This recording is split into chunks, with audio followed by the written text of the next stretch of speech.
Every year on Guru Purnima, my mom says something to me. I bow down to the Guru in you. As I was younger, I used to find this rather amusing. How could I be a guru? She's the one who taught me. She's the one who believed in me. She stood by me even when I didn't believe in myself. But over time, I guess I'm starting to understand what she meant. That knowingly or unknowingly, we are all gurus. There are moments in life I look back now and think, wait, something shifted there. Not because I realized it at that moment, no I didn't, but something lifted. It was almost as if a fog got cleared. When my sister made fun of me for not knowing something, it stung, but it made me want to learn. It made me want to ensure that I never sat in that darkness again. When I lost my temper and said things that I regretted, it felt powerful maybe for those 10 seconds. But then I felt hollow. Guru Brahma. I think the first time I realized I had something to say was when I was in school. It was a storytelling competition. I barely remember the story, but I remember the moment I stood up to speak. I didn't win big that day, just consolation prize, but something unlocked itself within me. Years later, my boss, also my uncle, bet on a 20-year-old and took a shot on me. No fancy resumes, no pitches, just belief. He didn't coddle me.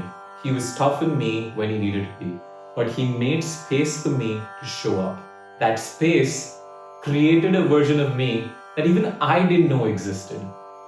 And then there was my mom, who believed in me when I was just a mess of average grades and big dreams.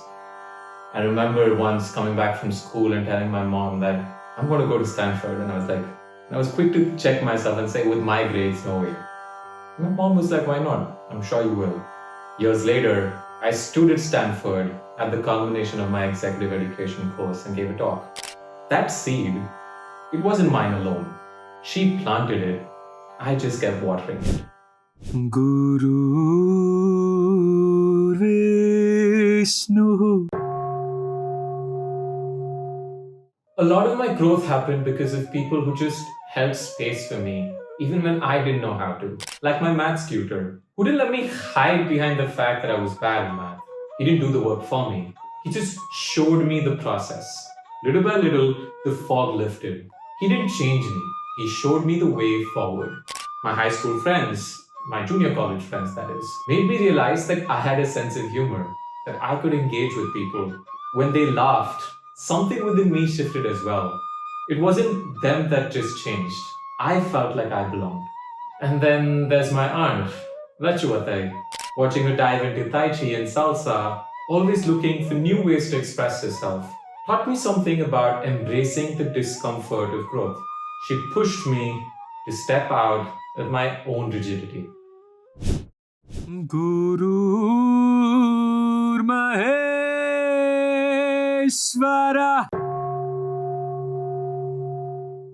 There was a time I believed I could hold everything together.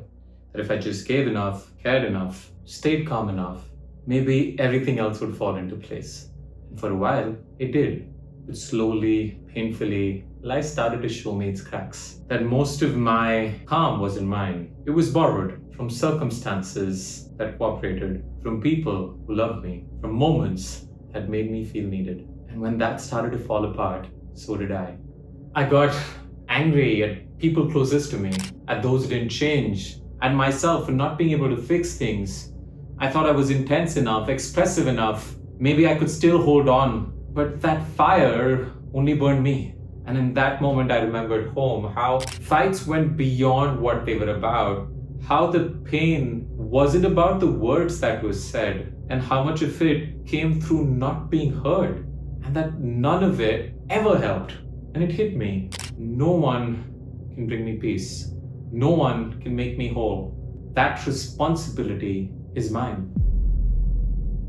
And that truth, it didn't whisper its way in. It shattered me. But from that trouble, something else began.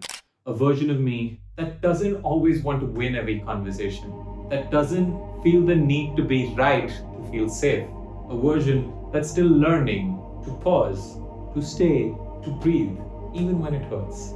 Because sometimes destruction is mercy, sometimes it's how darkness finally leaves. Sarvalokam